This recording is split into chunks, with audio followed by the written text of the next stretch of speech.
अस्सलाम वालेकुम, this is bake fridge with Nadia और आज मैं बना रही हूँ बहुत ही popular French dessert called creme ब्रूले।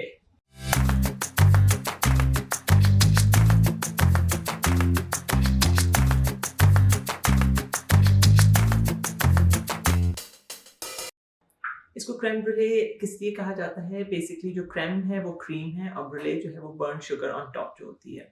ये बेसिकली एक कस्टर्ड टाइप का डिज़र्ट होता है और इसमें सिर्फ 4 इंग्रेडिएंट्स डलते हैं, जिसमें से एक वैनिला होता है, cream, egg yolks and sugar, that's it. आप जब बेक कर लेते हैं उसको तो उसके बाद उसके ऊपर एक शुगर की टॉपिंग होती है जिसको आप क्रैक करके basically you get to the custard. अच्छा, मेरे पास जो सबसे ज़्यादा क्वेश्चन जो इसके बारे में आते हैं वो ये कि हमारे पास ब्लो टॉर्च नहीं है, उसको ऊपर जो शुगर बर्न होती है उसको किस तरह से हम करें।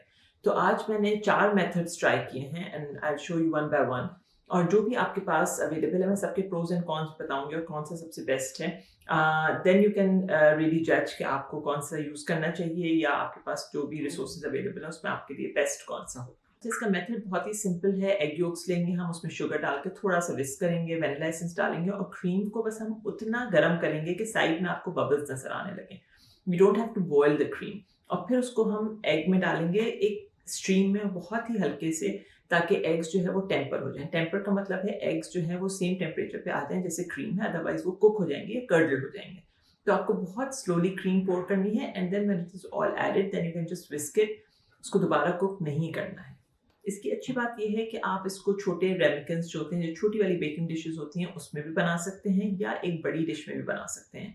सिर्फ आपको एक चीज़ का ख्याल रखना है कि अगर आप बड़ी डिश में बनाएंगे तो उसका जो बेकिंग टाइम होगा वो थोड़ा सा ज़्यादा होगा, बिकॉज उसको सेट होने में ज़्यादा टाइम लगेगा, और जो छोटी वाली रेमेकिन्स होंगे वो जल्दी हो जाएंगे। सो आपको बस इस चीज़ का ख्याल रखना है कि आपका अवन का टेम्परेचर सेम रहेगा लेकिन टाइम थोड़ा सा वेरी करेगा according to your dish size.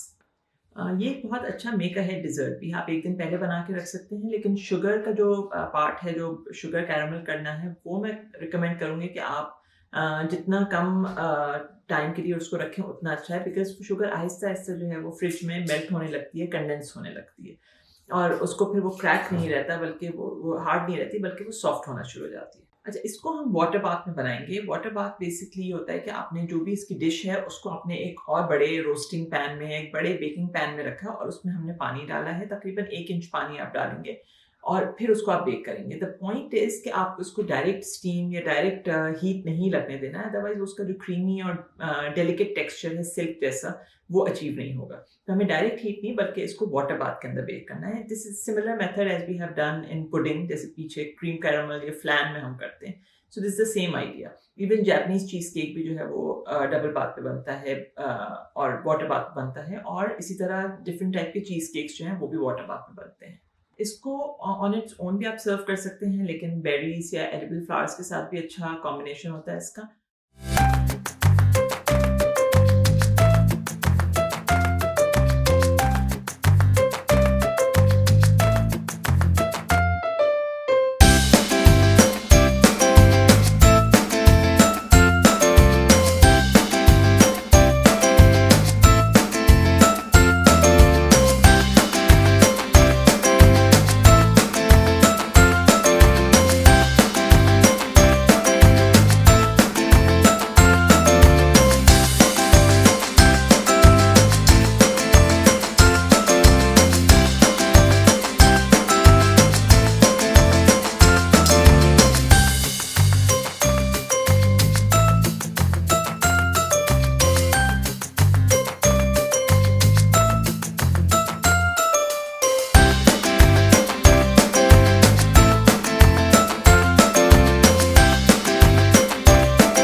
मेरा जो प्रेफर मेथड है और जिससे बेस्ट रिजल्ट भी आता है वो ब्लो टॉर्च है या जो शेफ्स टॉर्च होती है। बहुत इजी है, कन्वीनियंट है। ब्रॉयलिंग मेथड का बस एक ये ड्रॉबैक है, वो सेकंड बेस्ट मेथड मुझे लगता है, बट उसका ये ड्रॉबैक है कि जैसे अवन में जब उसको रखते हैं तो कस्टर्ड का टेक्सचर भी थोड़ा सा इफेक्ट होता है, बिकॉज वो जब उसको गर्म करता है तो जो कस्टर्ड है वो भी थोड़ा सा मेल्ट हो जाता है। आपको उसको एनीवेज जब शुगर आप कैरमलाइज करेंगे किसी भी मेथड में, आपको उसको एटलीस्ट 2 घंटे या ओवरनाइट फ्रिज में रख के बिल्कुल कूल करना है और फिर आपको शुगर जो है वो कैरमलाइज करनी है, बर्न करनी है। थर्ड मेथड जो था, जो कैरमल डालने का है, उसमें 2 चीज़ें हैं। एक तो ये कि कैरमल और जो शुगर होती है वो बहुत गर्म होती है, आपको very very careful while handling it. और जब आप उसमें कोट करते हैं तो उसको आपको जल्दी से रोटेट करना है ताकि वो थिन लेयर बन जाए और पूरे रेमेकिन के अंदर या सरफेस पे आपकी वो शुगर जो है वो आ जाए। और ऑब्वियसली फोर्थ मेथड इसमें आपको पहले बताया था, it did not work for me, maybe you can try it, but blow torch बहुत इजीली अवेलेबल है। If you like this dessert और आपको ये ईजी लगता है, अच्छा लगता है घर में बनाना है, तो I would recommend buying it. It's not a very expensive investment. और आई एम श्योर आज की इजी डिज़र्ट रेसिपी आपको पसंद आई होगी। घर में ज़रूर ट्राई करें और let me know if you have made it, या अगर कोई कमेंट्स हैं या क्वेश्चंस इसके बारे में। मैं रिलेटेड वीडियो एक क्रीम कैरमल की भी है, पुडिंग की, और या उसको फ्लैन भी कहते हैं, वो भी मैं लिंक कर रही हूँ, you can try that as well. और let me know in the comments what else would you like to see on this channel. As always, like, share and subscribe to my channel. Bell icon for the notification ताकि मैं जब भी हर week video upload करूँ आप लोगों को पता चले। I'll see you guys next time.